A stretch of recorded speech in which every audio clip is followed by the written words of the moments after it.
I know it's not always your fault, and it's also not the favorite influencer's fault because it's their job to try new products. And when they're trying new products, they're reviewing new products, or you're just scrolling through any of the beauty apps, you just stumble upon something that excites you or maybe just makes you curious and you want to try it. Or maybe all the beauty gurus who are teaching makeup in a certain way, you're just tempted to try those products by yourself. But those products don't really perform well, or maybe you just don't need them. So, we're going to be discussing those 7 products today that you really need to chuck out of your makeup kit. And if you don't have those, you don't have to buy those. If you were planning to buy those, please remove them from your cart. Hi, gorgeous. Welcome back. Trust me, by the end of this video, you're never going to look at your makeup shopping the same way. Make sure you're subscribed because we are about to save some serious money together.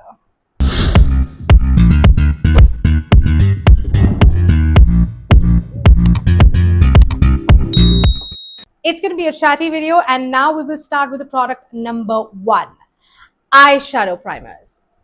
I seriously don't understand the logic behind making a separate product for the eyes. I understand some people dealing with oily eyelids, they just need something drying on the eyes that can actually absorb the oil, make their eyeshadows last longer, or make the eyeshadows pop better.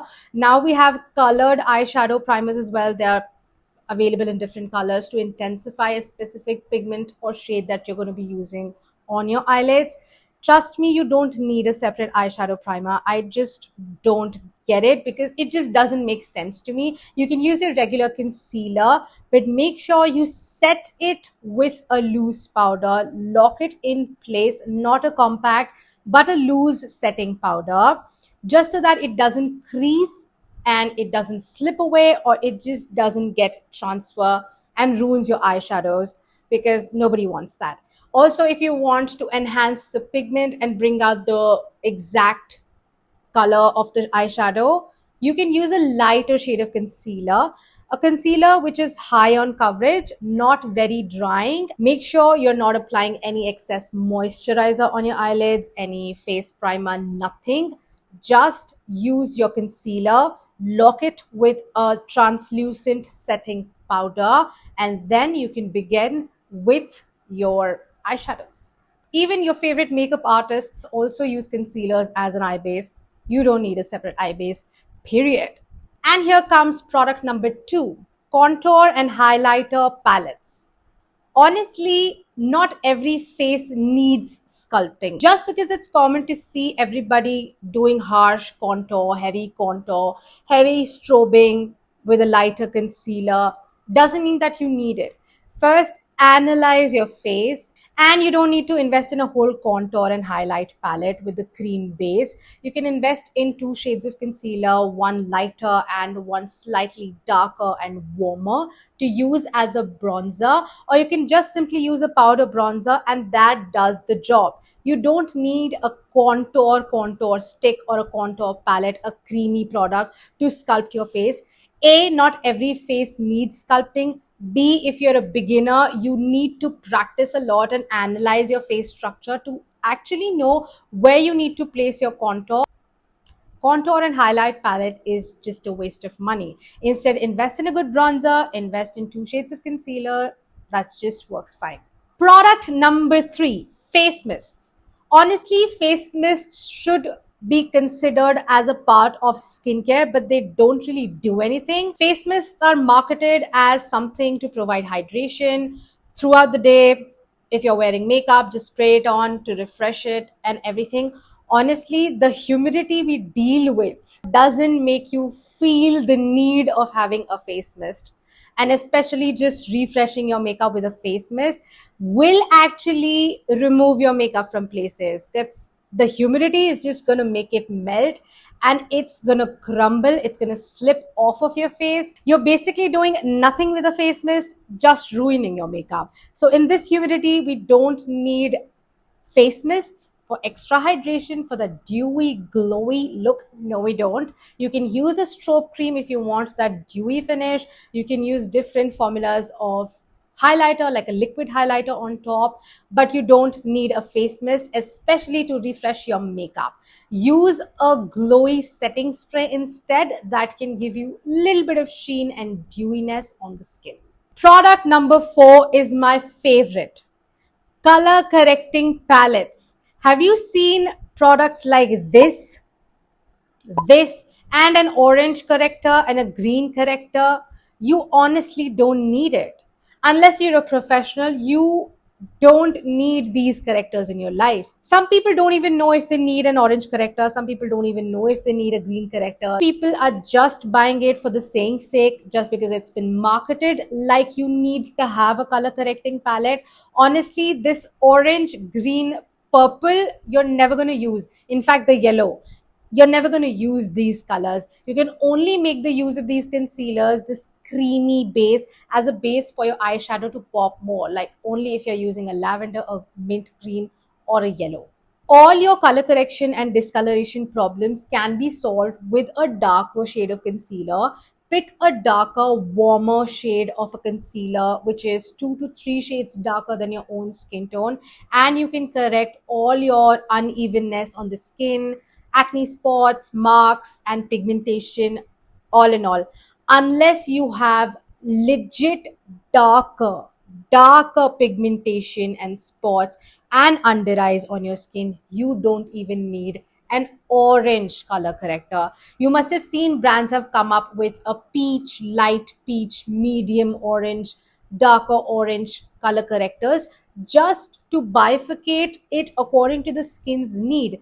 Also, it depends on the complexion. If you are fair to medium skin tone, you can use a light peach color corrector to actually correct your problems. And hence, you can choose a color corrector, the shade of color corrector, as per the intensity of the pigmentation or unevenness you have on your face.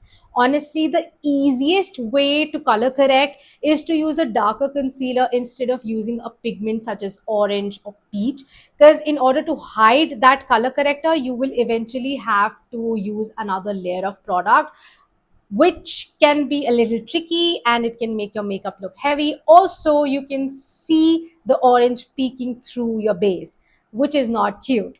If you want a detailed tutorial on color correction 101, then let me know in the comments below. I would love to make it for you. But honestly, you don't need these color correcting wheels or these color correcting palettes. Product number 5, color correcting primers. Another category of product that has color correction in it, which absolutely makes no sense at all. From affordable brands like K-Beauty to high-end brands like Smashbox, even Givenchy has color correcting primers. The Givenchy one, I think, has been discontinued. Smashbox has only one color correcting primer, which is the green one. And K-Beauty had a range of color correcting primers: yellow, purple, orange, green, and they absolutely make no sense. Why? A, you don't need color correction all over your face. You only color correct on the targeted problem areas. Number 2, they don't have pigment, as much pigment that is required for color correction. Number 3, they will obviously going to interfere with the base that you're going to be putting on, with the complexion products that you're going to be putting on. The texture is not at all good, and honestly, you can use a simple regular primer which is meant for your skin, and you can color correct later on top of the primer only if you need, and the color that actually makes sense. If you have redness on your skin, if there's acne, and you're going to be using a color correcting primer, it is not going to neutralize the redness. Honestly, I have also used the Smashbox one.